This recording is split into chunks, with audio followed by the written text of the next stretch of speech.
to the Metal Command Podcast.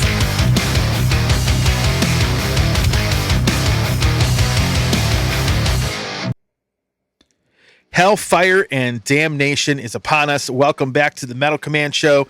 Tony here with you to discuss the new Saxon single, which is the title track off of their upcoming album, coming out January 19th, by the way, of 2024, Hell, Fire and Damnation. Out for pre-order now. If you go to the Saxon Facebook page or their website, they do have pre-order links up there.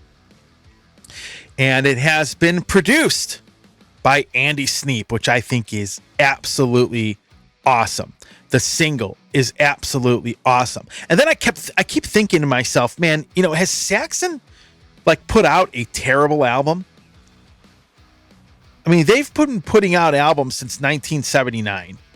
I believe that's the debut. And I'm like, these guys have never put out a what you would call a terrible album. Now I know some people don't like Rock the Nations or Destiny. You know, I understand that, but I'm hard pressed to think. I can't think of anybody that's been as consistent as they have been. And I like the old stuff a lot, like Wheels of Steel, Strong Arm of the Law, Power and Glory. I mean, I love all these albums. Okay, but I love the newer stuff, and I think a lot of bands are putting out a lot of newer stuff that's better than the old stuff. I mean, you know, you get older, you refine things from the production standpoint to the songwriting standpoint. And I think the turning point for them was Unleash the Beast. And I'm going to go back in time here and talk about that album a little bit and how I ended up getting into Saxon and how I met Biff, right? And the rest of the band back in 1998. It's actually one of the first bands I ever met. But the new single's great. I mean, it's more of a mid-tempo song. I'm going to put a link in the show notes to it so you can check it out. The chorus is really cool. You know, the song that they put out, the single, Hellfire and Damnation, it's like a combination of their old stuff, the way the song sounds, and the new stuff, the newer, heavier stuff they've been putting out. Like, I almost, when I listen to the chorus of this song, I think to myself, it has that same vibe that the song Crusader does. Even though the song doesn't sound like Crusader, but when I hear the chorus, I think of something off of that album or that song. And I'm not alone in that opinion, because people on the Facebook page also, I think there was a guy that commented and said the same thing I was thinking. But I'll tell you what, the song is great. I can't wait for the album. And the thing is, I mean, the last album was awesome. Carpe Diem was phenomenal. But man, Saxon is like the epitome of consistency. And I've almost felt like the older they've become, the better they are. I mean, what's Biff? Biff is what, 72 years old? I think in January he turned 73. That man still sounds amazing. Like if I'm a singer and I'm singing heavy metal, I hope I sound as good as this dude when I'm in my 70s. I mean, there's a few singers out there in their 70s. They don't sound anything. They're like a shell of what they once were, right? But not Biff, man. Biff is like on point. The guy is phenomenal. When they play live, this guy is just spot on. They really are. And the other thing is too, there's bands that kind of hide a lot of things by having a huge stage show, right?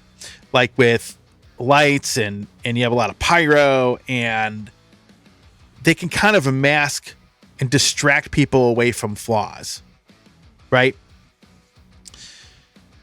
But if I took Saxon, and I say the same thing about Exodus too, and you put them in a small club with very little production as far as lighting, you just have basic lights, and just straight up put them up against other bands that are much bigger, that put on much bigger shows, like, you know, a much more elaborate stage show, they'd wipe the floor with them. They seriously would. I say that about Exodus.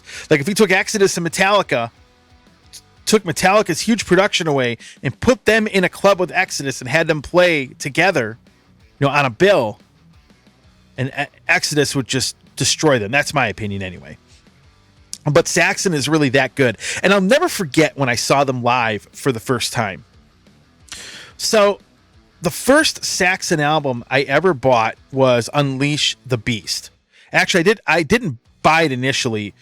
The record company, I believe it was CMC International, sent me a copy. It was right when my show started. And they were going on tour, and I ended up getting a copy of this. And one of the guys at CMC hooked me up with a pass, like to be able to meet them, right? To go and actually meet them on their bus, go hang out with them, et cetera, et cetera. They played at a venue here in Cleveland called Peabody's Down Under. Now, Peabody's changed locations. This was along the river. It was in the flats, whereas the other one was there was a college. For those of you that don't know Cleveland State University, Peabody's moved from the flats, which is more along the river, to closer to the college. And the old Peabody's was crazy. I mean, the flats were, back then, the flats were just huge. It was a huge party center in the city. And I saw a lot of, Peabody's by today's standards back then, by today's standards, that place was a dump. It really was. But I saw some great bands there. I saw Saxon play there. I saw Death and Hammerfall play there. Iced Earth, Nevermore played there. I saw Sabotage played there on the Wake of Magellan tour. I saw a lot of bands at that venue. And even though that venue wasn't the fanciest thing in the world, they really brought in some amazing bands. And I got to interview a lot of people in the room above the venue. They had like a room above the venue, like a backstage room area. And I was able to interview a lot of bands up in those rooms. A lot of really cool interviews I did too. And there was like a nightclub, I think, next door to it called Heaven. I'd like to say it. I can't remember now. It was so long ago. But I saw Saxon. Now, mind you, when I got the Unleash the Beast album, they were coming here to Cleveland about a week later. And this is what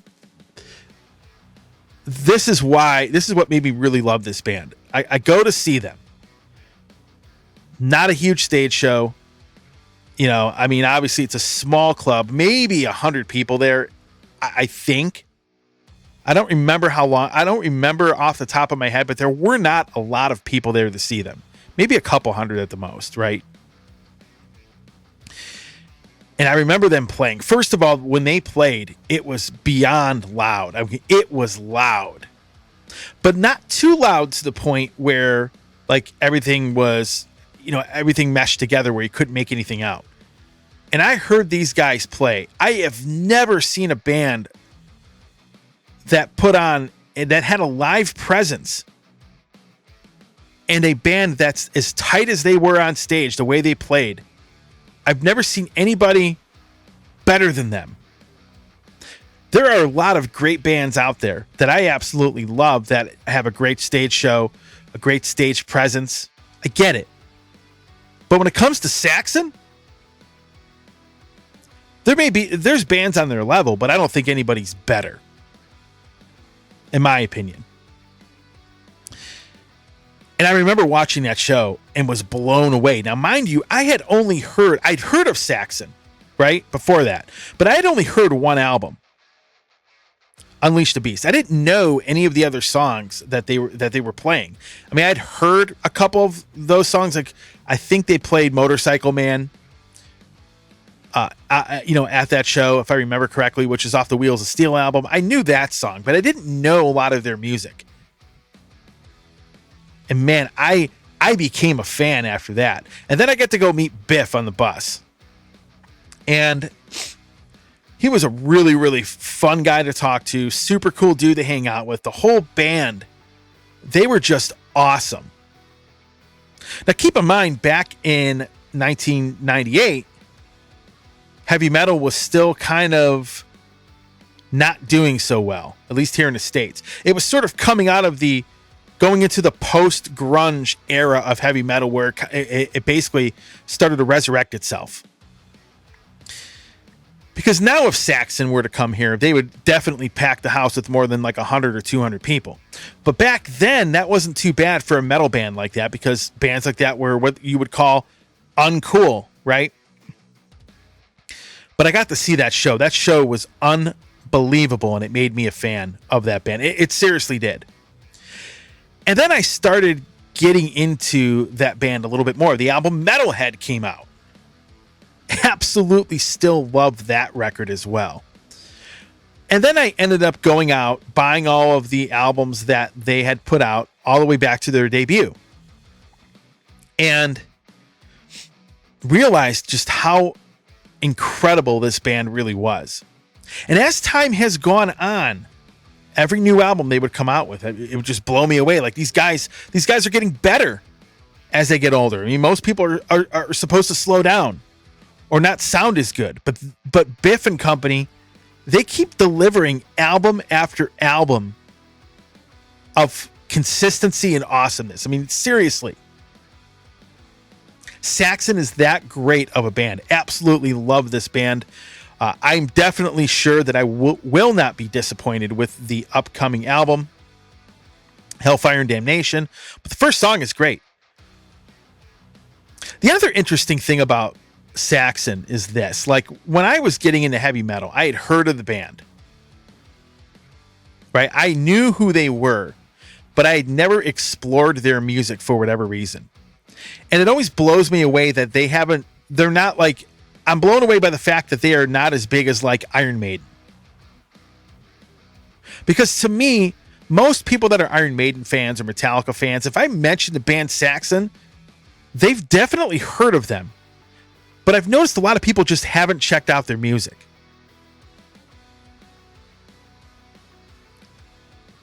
Now, maybe people aren't driven to listen to their music. Maybe the promotion machine they had back in the 80s led to that. I don't know. But they're just, every time I introduce somebody to their music that is into Maiden and into those new wave of British heavy metal bands, I would say 9 times out of 10, when I give them an album to check out, I tell them, hey, check this record out. Check out Inner Sanctum, or check out Metalhead, or any of these albums, especially the new ones, Carpe Diem.